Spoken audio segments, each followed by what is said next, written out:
Thanks for that, Jessica. Up next, Zack Rockey is in studio with Dr. Randy Pembrook for our first in-studio interview of the semester.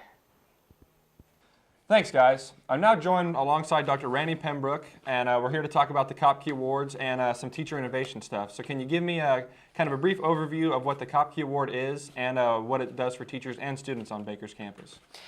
Well, there are actually two different variations of the KAPKE Award. There's the KAPKE Award, which recognizes excellence in teaching.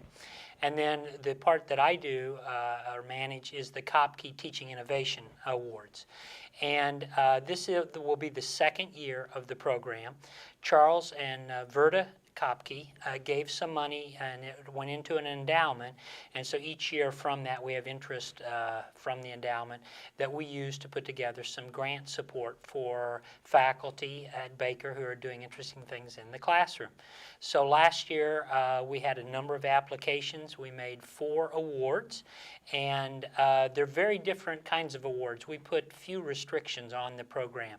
It can support things such as equipment. It can support student help and in terms of people who will help the professor do the research or whatever the teaching activity is. We have travel money that's part of it. So it can take on a lot of different permutations. Okay, now can you tell me a little bit about the KAPKE family and maybe what their ties are to Baker University? Mr. KAPKE is a wonderful gentleman who lives in the Kansas City area.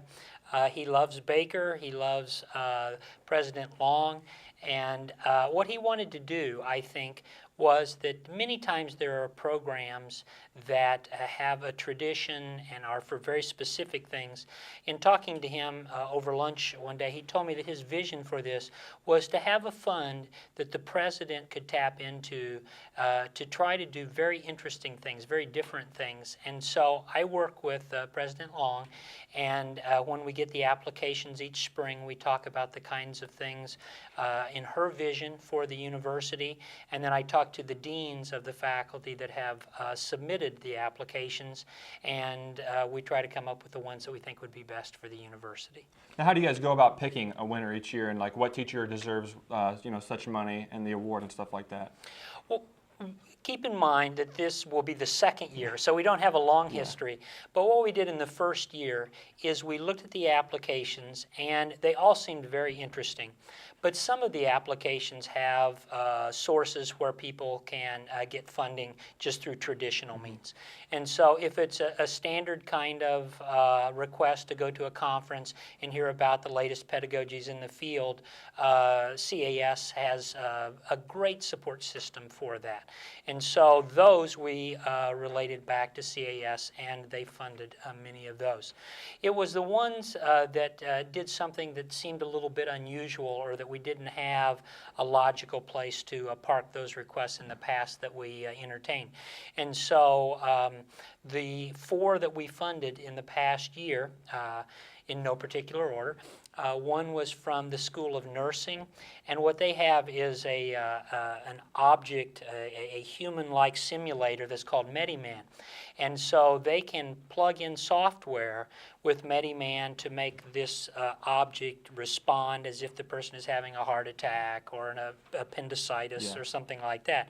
And so that is great, but what they didn't have was the equipment then to monitor the vital signs and to actually video the nursing students as they were doing it to see if they reacted in a correct way. All they had was the software to simulate the actual ailment. And so what they applied for was equipment money so that they could videotape all of these things and then go back and stop it, and the faculty and the students then could say, you did this at this point, you took the blood pressure, but you should have actually been more worried about the body temperature or something like that. So that was one that we did. The School of Education, Amy Wintermantle, put a really interesting application together, and I think this shows the creativity of this fund, is that what she wanted to do was to use Baker students who were studying phonics and have those students interact with special education teachers in the area so that they would be better at teaching phonics, which translates into reading literacy scores for special education students. So our students, Baker students, are being compensated to go into the field and help those teachers become better at teaching literacy to the special ed students. So that's a really exciting one. Let's see. Another one that we did was Holocaust education. Bruce Anderson, he wanted to put together an interterm experience, and so he wanted to have students visit the concentration camps from World War II.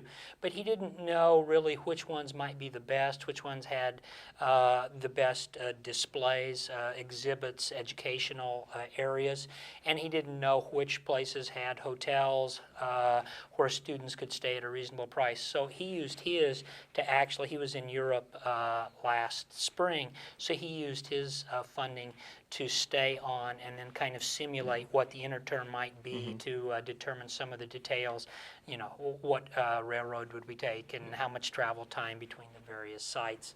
So I think those were really good. The fourth one, Dave Bostwick in the mass media area. And he wanted to bring in the editor of the Lawrence Journal World so that media students could kind of get a feel for what's really happening in the journalism field, and then to give them some specific training about how to do multimedia kinds of projects as part of their training. So those were the four from the first year, and I thought they were all great. So basically, it's just Baker faculty looking for new and innovative ways to teach students. Now, with that, where would you like to see the program go and the award go in the next few years? Well, what I would love to see is to have the markets improve, because as they go up, we'll have more interest coming off of the endowment, and so we'll be able to make more awards. I am really flexible. I think that the faculty have so many great ideas, as you just heard the different kinds of things that we funded.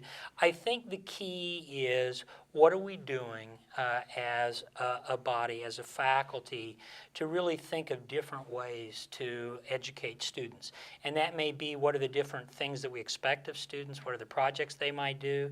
It might be, how as a teacher am I well prepared as new technologies come on board? It might relate to travel. I think one of the really fun things will be to watch how the KAPKE Award interacts with the general education, the new Gen Ed model, because there are going to be so many creative things. We tend to think in terms of classrooms, but as you know, general education, they're thinking about experiences and understanding and group projects, and so I think KAPKE will be a really great support mechanism for some of those new things. Okay. Well, Dr. Pembrook, thank you for coming in. We're going to throw it to a quick commercial break, but stay tuned for more Orange Line.